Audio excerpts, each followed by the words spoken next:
Dear reader, allow me to introduce you to my book.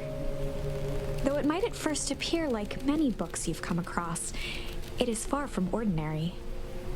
You may, therefore, have some misunderstandings about its nature. The story that awaits you has not been fully told. In fact, its conclusion is not yet known, even to myself. It is in that way that my book is special. It is in that way that you are special. Without you, there is no story. Chapter 1. Normal isn't what it used to be. This is a story about change. Nestled in a shallow valley is the town of Beacon Pines. Far from the town square, across the river, past the neglected welcome sign, a young boy walks alone at dawn. His name is Luca Van Horn, and like you, dear reader, he's here for a reason.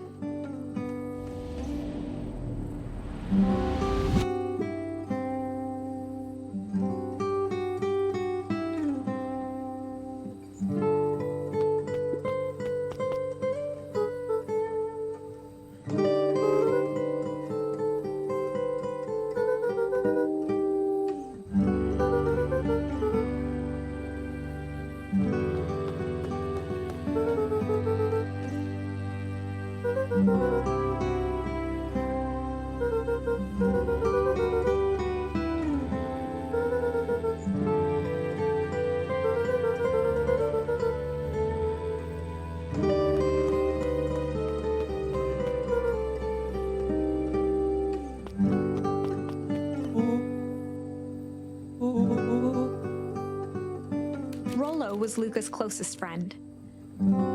He possessed many fine qualities, but subtlety was not one of them.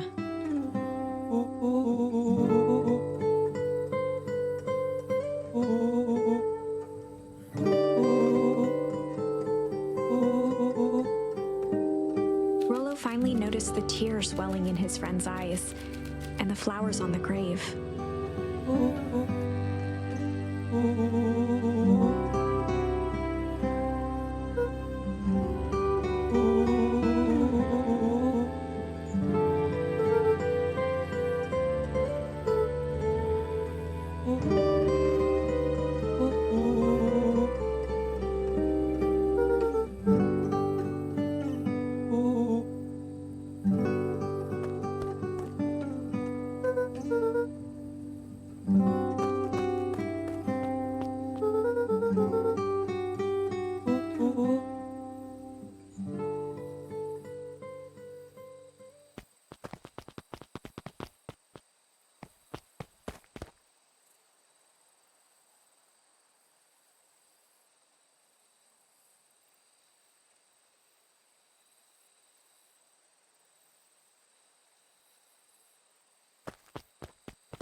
Wonderful! I had a good feeling about you from the moment you opened my book. That charm is a very special thing, very special indeed. Keep hold of it for now. Its purpose will reveal itself soon enough.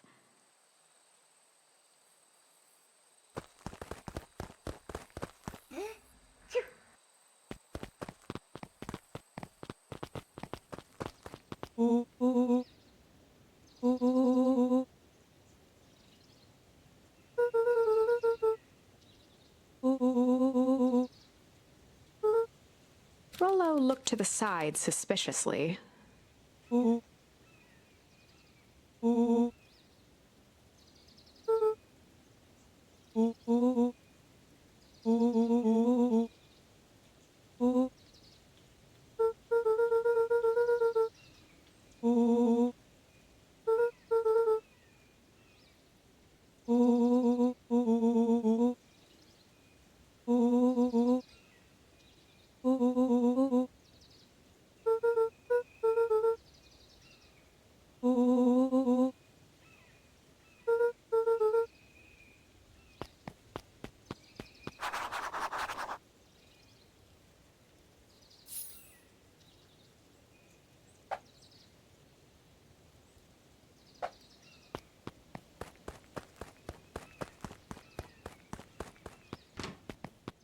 Dear reader, forgive me for this interlude.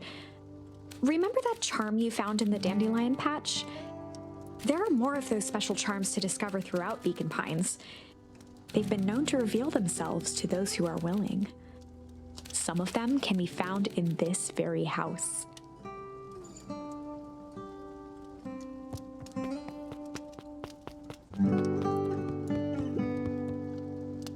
Just some dusty knickknacks.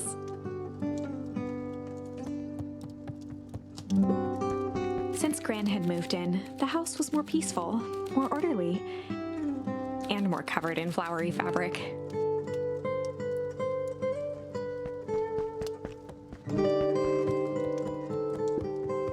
One of his father's old stethoscopes. Luca had spent countless hours listening to anything and everything with it. Not for years, though.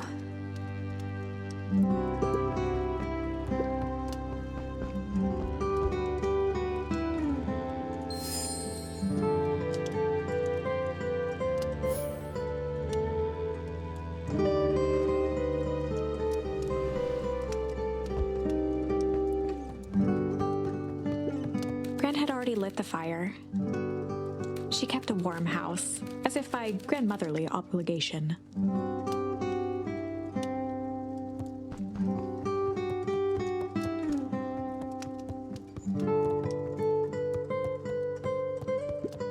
Luca paused at his parents' bedroom door.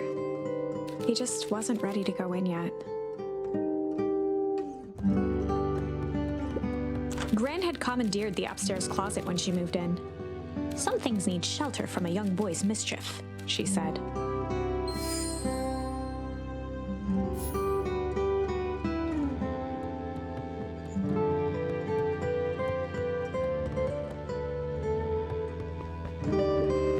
Luca tossed on his favorite old sweater. Even though it was the first day of summer, a chill still hung in the air.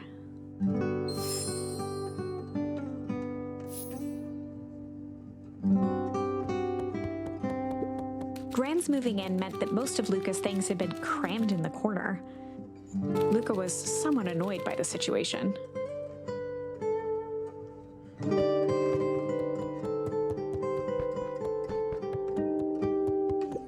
Gran's bed was undisturbed. Luca didn't mind that she had a habit of falling asleep in front of the fireplace. It meant that he could read late into the night.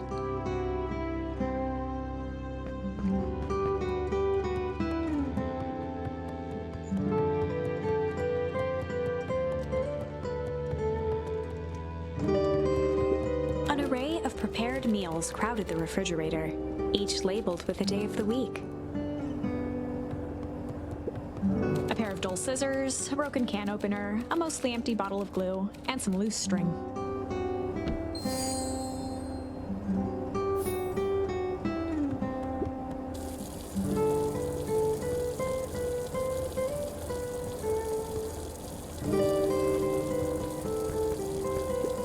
The only piece of furniture Gran had brought when she moved in was an old hutch.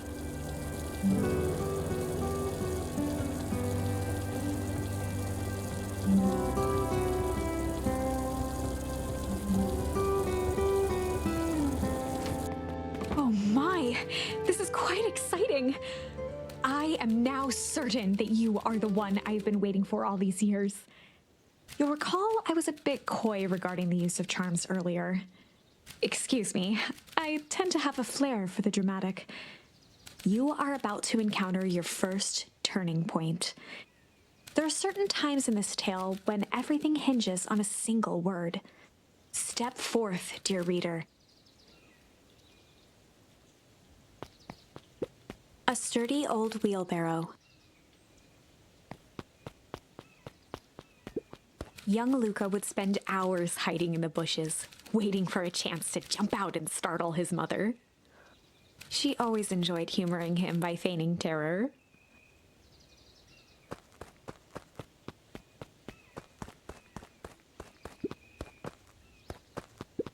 A beginner's guide to gardening laid open on the bench.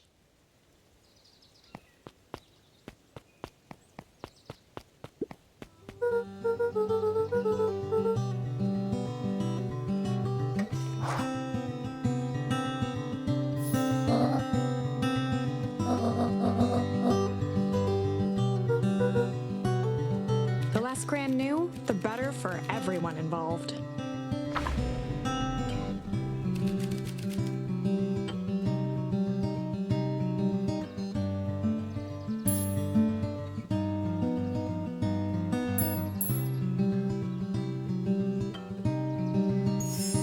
We were just gonna go chill for the day.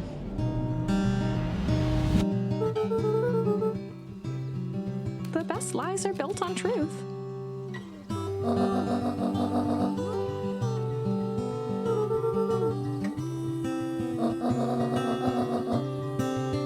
Easy. Impressive.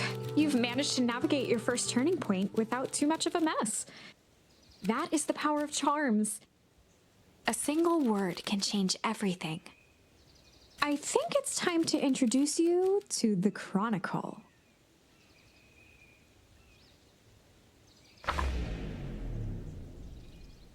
The Chronicle is a record of the decisions you've made. You can see the turning point, which has been revealed. At any time, you can use the Chronicle to go back and invoke different charms, creating new branches. Luckily for us, this is the one and only turning point where the charms won't dramatically alter fate. It's the perfect opportunity to experiment with rewriting things.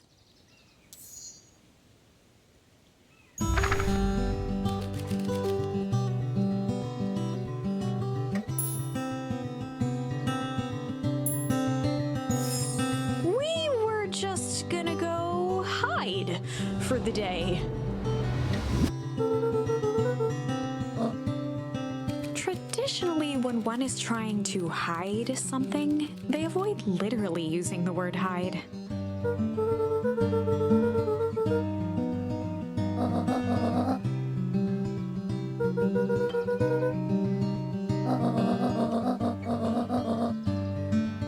All's well that ends well.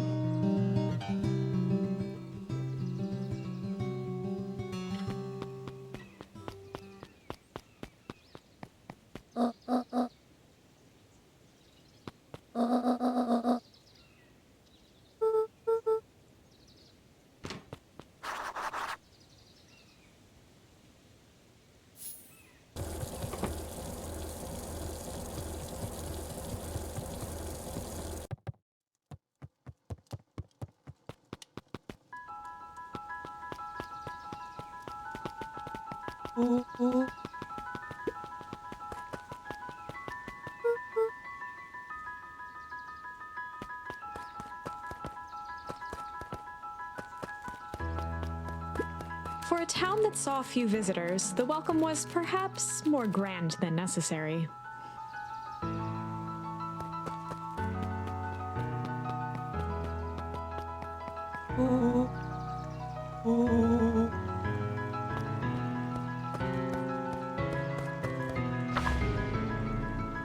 Chapter 2. Welcome to Beacon Pines. For many years, this valley had been a small mining outpost. It wasn't until Sharper Valentine built his fertilizer company that Beacon Pines was established. Over the next 30 years, the town had grown and prospered, until the foul harvest and his sudden death. In the 6 years since, everyone was simply trying to get by.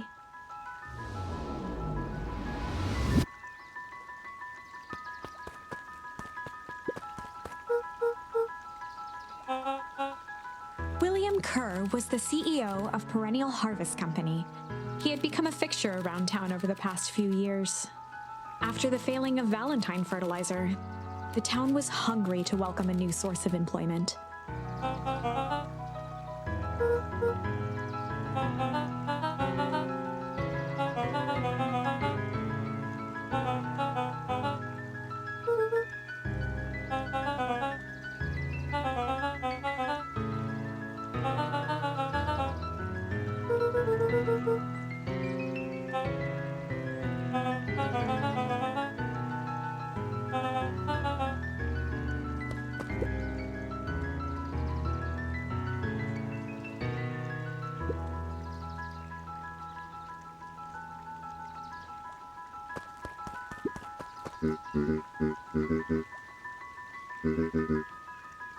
Mayor Augustus Valentine was not busy.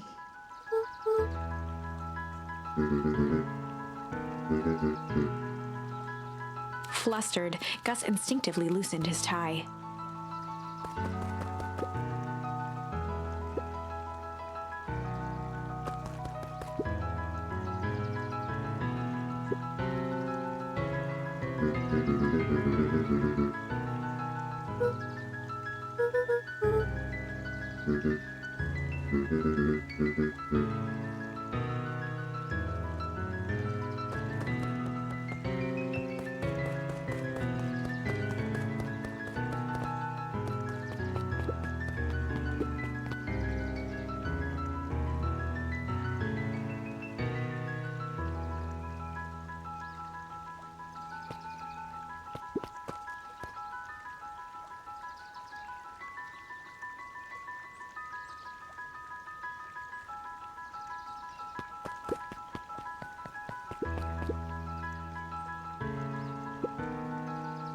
Mr. Sinclair continued snoring and lifted one eyelid just enough to see who it was, a tactic he often used to avoid undesirable conversation.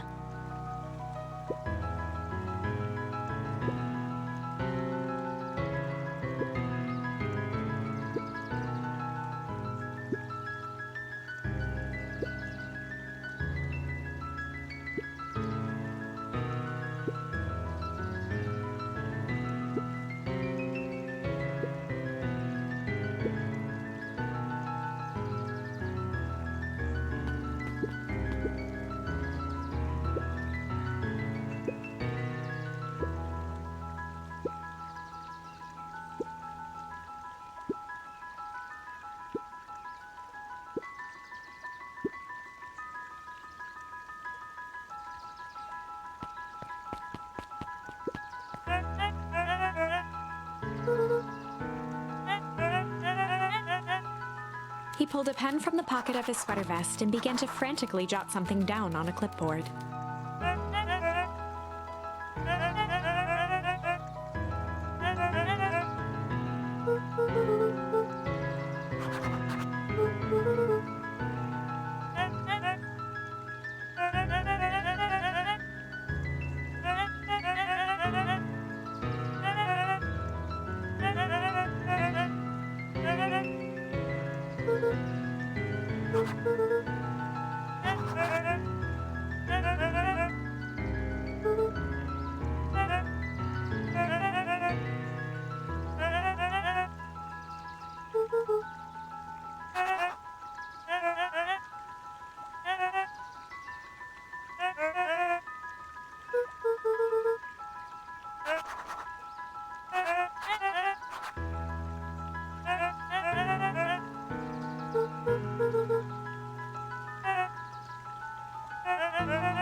He'd stopped scribbling and glanced up from the clipboard.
Whenever Luca saw his dad's chair by the pond, it reminded him of the days they'd pack up a couple of sandwiches and fish until sundown.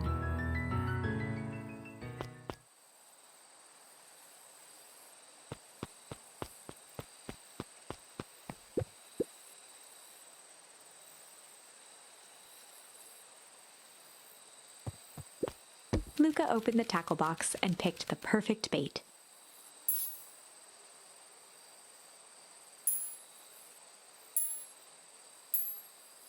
Luca tied a shoestring to the hook. What fish could resist a nice shoestring?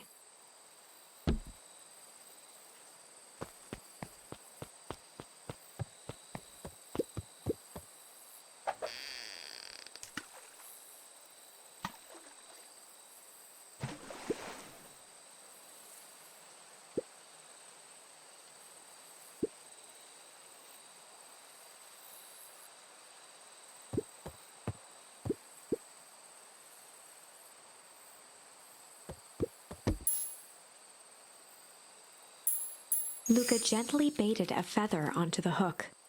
Good for skimming the surface.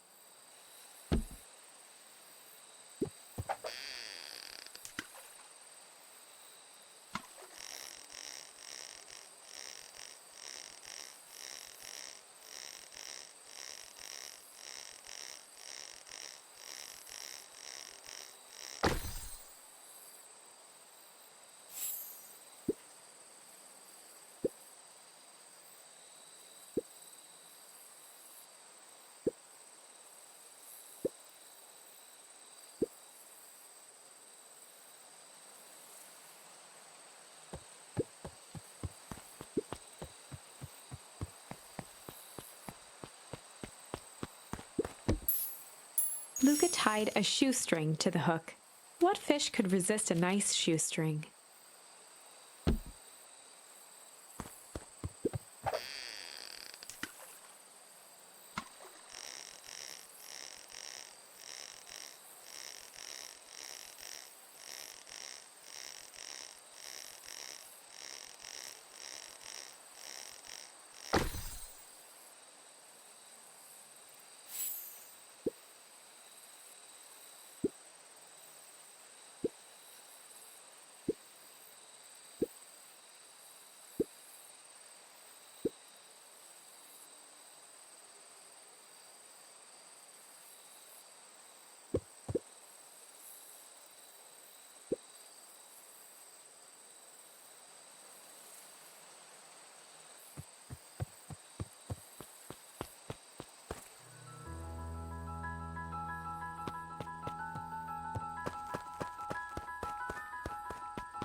The boys had a good thing going, as long as they kept old Jeff happy.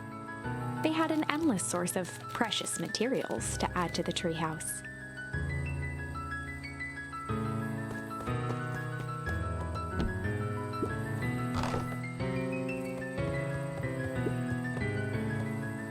After Luca's father had passed, Rollo became obsessed with them building their own Hank atomic star scraper. It was some time before Luca realized it was Rollo's way of keeping him occupied.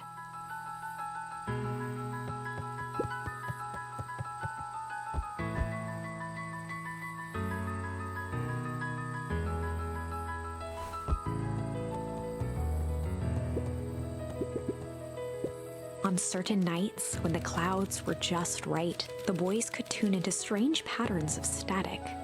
Rollo thinks it's aliens. He always thinks it's aliens.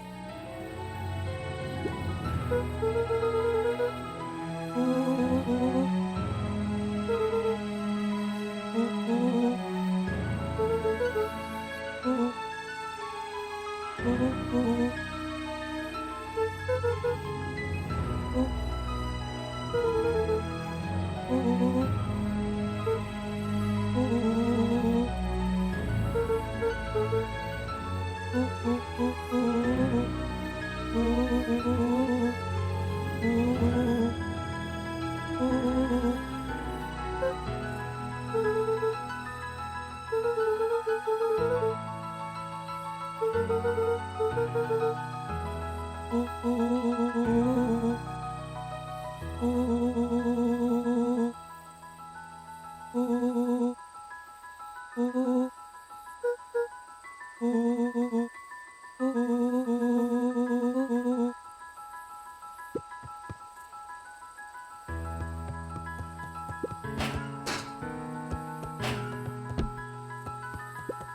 Luca's winter coat decommissioned for the summer.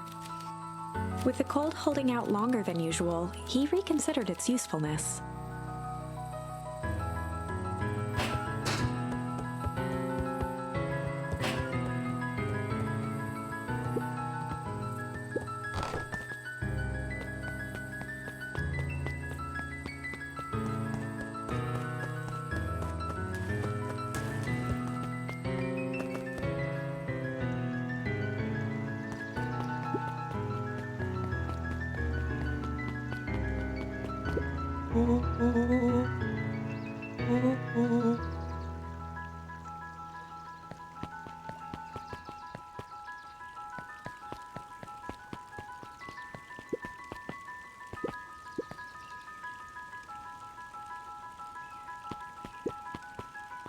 Holden Wilder ran the local paper of record, the Beacon Beacon.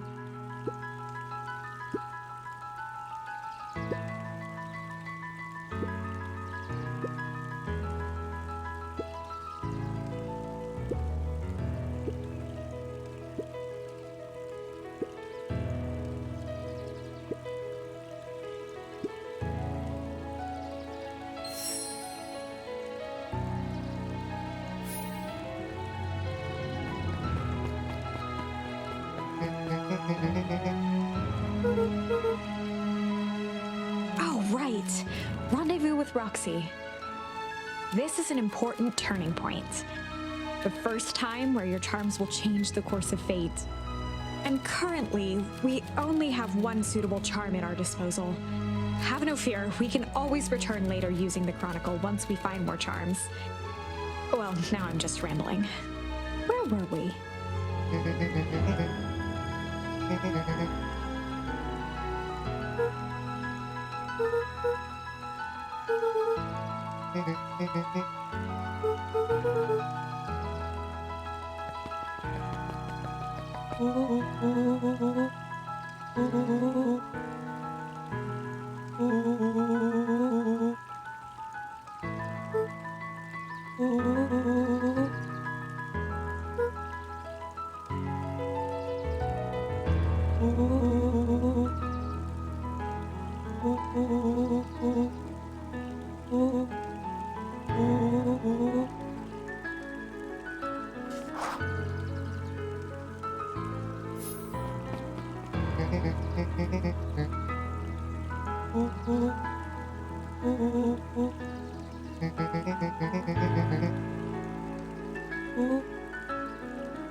Rollo froze as Roxy took a step toward him, cracking her knuckles.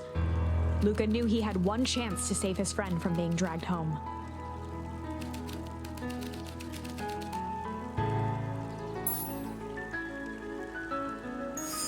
In the past, he found the best way to deal with an enraged Roxy was to be a little chill.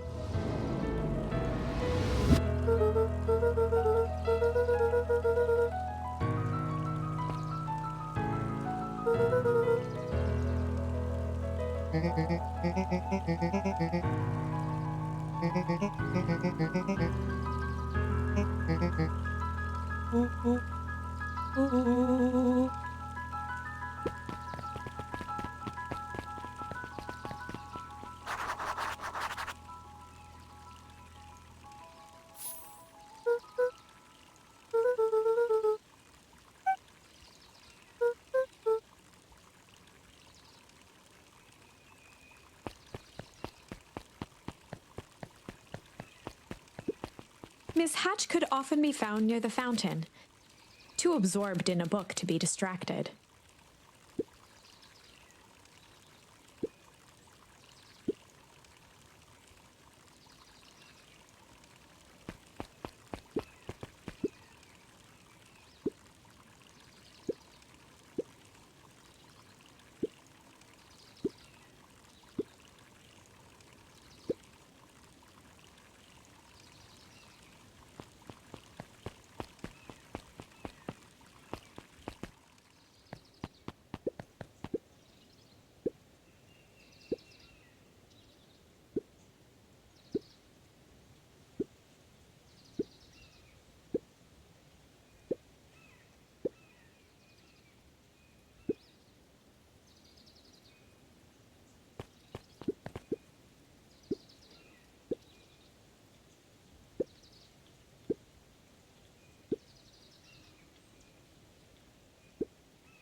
A promise Gran regretted the second it was made.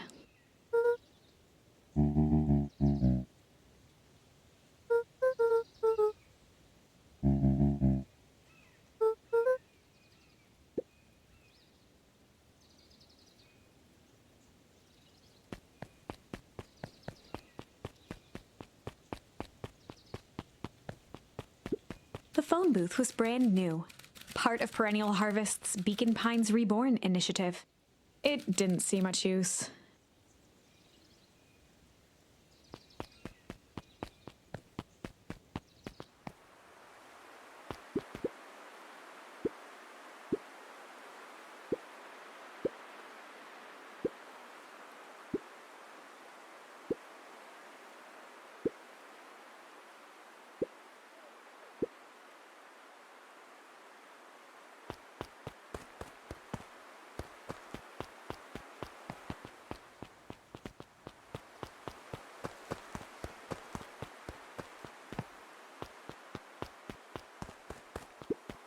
Luca peeked up at the beehive.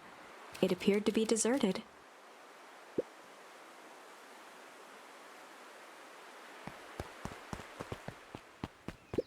After the foul harvest destroyed their wealth and reputation, the Valentines shuttered off their estate from the rest of town. The Valentine mansion loomed over every other building in town, both figuratively and literally.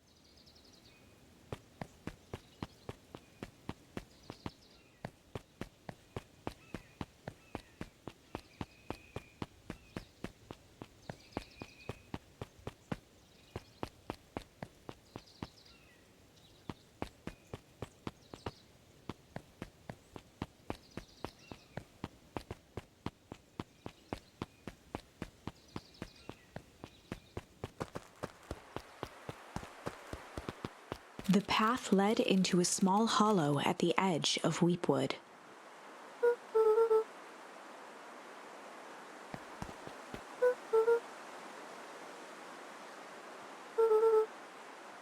The fence thrummed with a gentle electric buzz. Luca often asked himself what Rollo would do, so that he could rule out that option.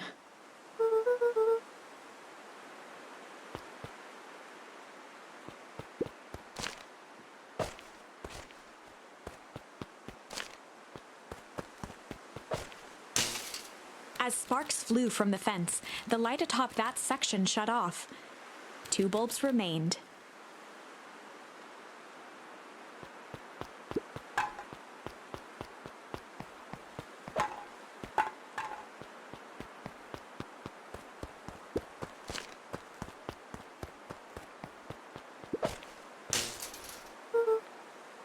One more to go.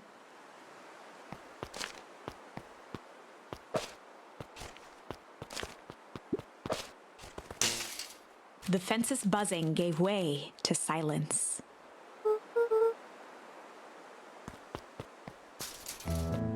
Every kid in town knew the old Valentine fertilizer building. Long abandoned, the warehouse once served as the industrial heart of Beacon Pines. Now, it stood only as a reminder of things left behind. The dormant building showed strange signs of life. There was only one way to find out.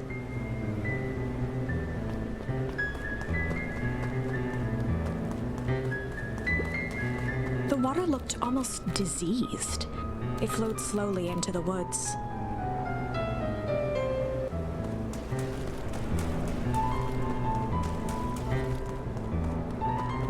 The hose emitted a subtle sound. It was actively draining some kind of liquid.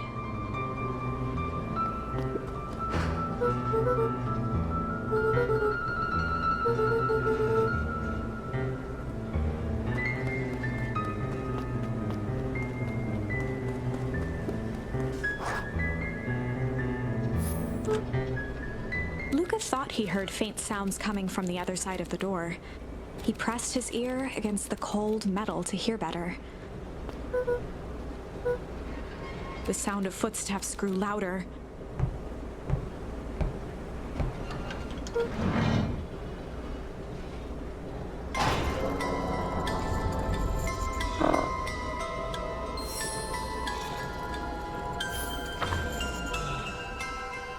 heavy steel door knocked Luca to the ground.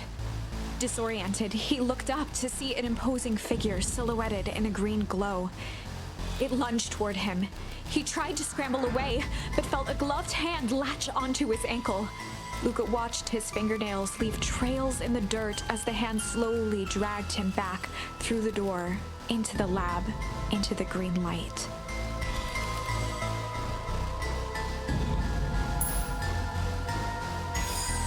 This is a story about change. It was far from the sort of change Luca imagined for himself. But change is, after all, a dangerous animal. The end? I probably should have warned you about this. There are many paths that our story can take. Most will end in tragedy, but don't let that discourage you. We will find the ending that this story deserves. I just know it. From here on out, a charm will have a check mark when it's been used to its full potential at a given turning point. Now, let's try something different.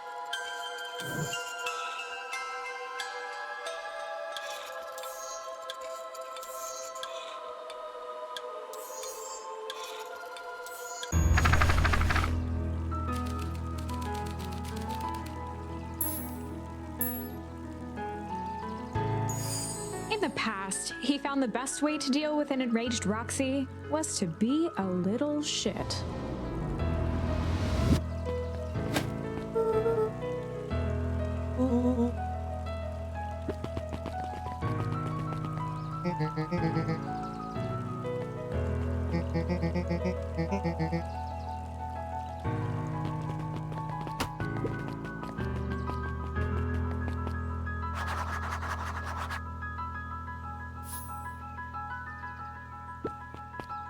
Jeff's hardware closed down about a year ago. The effects of the foul harvest stretched wide. When there are no crops in the field, tractors don't need fixing.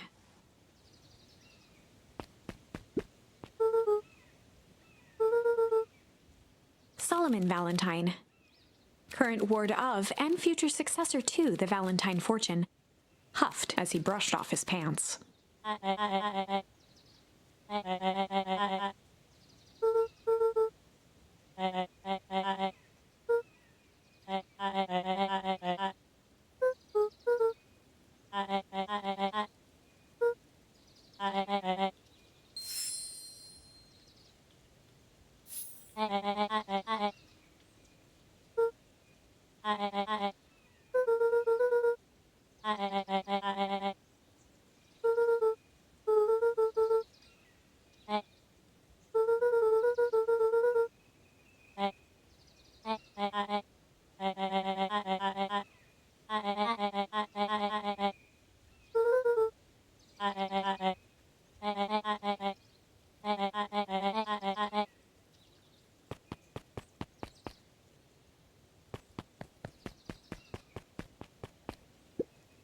Solomon trifled a gesture toward the approaching heiress Valentine.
As the glowing windows of the old warehouse came into view, Rollo began to bounce excitedly.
The boy sat petrified under the weight of the bag.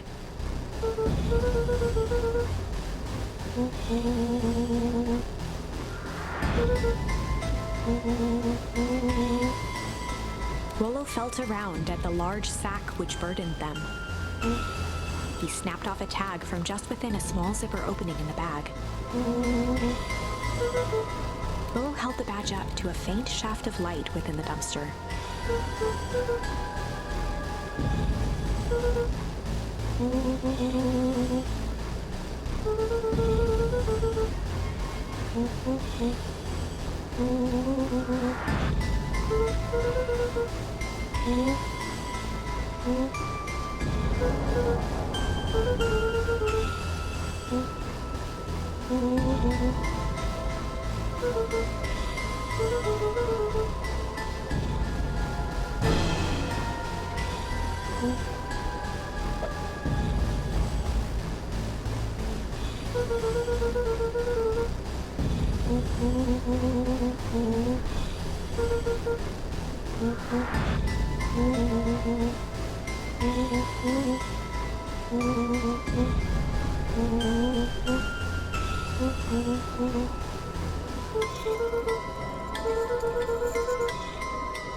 Lucas sat in the dark, tracking the sound of Rollo's footsteps as he ran. 1, 2, 3. He pressed his ear to the dumpster wall, straining to hear Rollo's footsteps as they faded away. 15, 16, 17. He tried not to think about the contents of the dumpster as he counted. 35, 36, 37. The thick stench made it hard to breathe. Screw it, that's long enough. Luca carefully lifted the lid and peered out. Nothing. No sign of Rollo. No sign of the man in the yellow suit. Time to haul ass. Luca clambered from the dumpster, stumbling to his knees. He was up like a shot and running, sprinting toward home as fast as he could. Beacon Pines flew by, blurred by the tears that welled up in his eyes. He wouldn't remember getting home at all that night. Throwing his front door open, storming up the stairs to his room and surrendering to sleep almost as abruptly as he hit his pillow.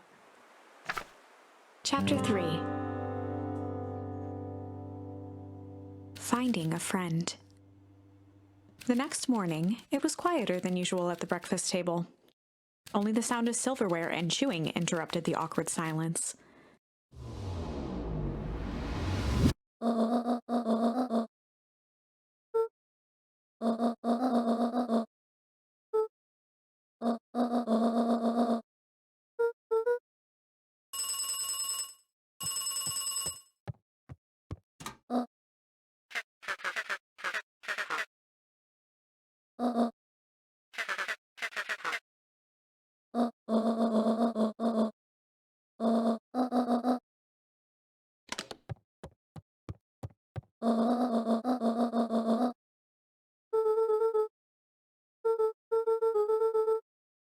Gran's brow furrowed. She let out a long sigh. Her voice was quiet and even.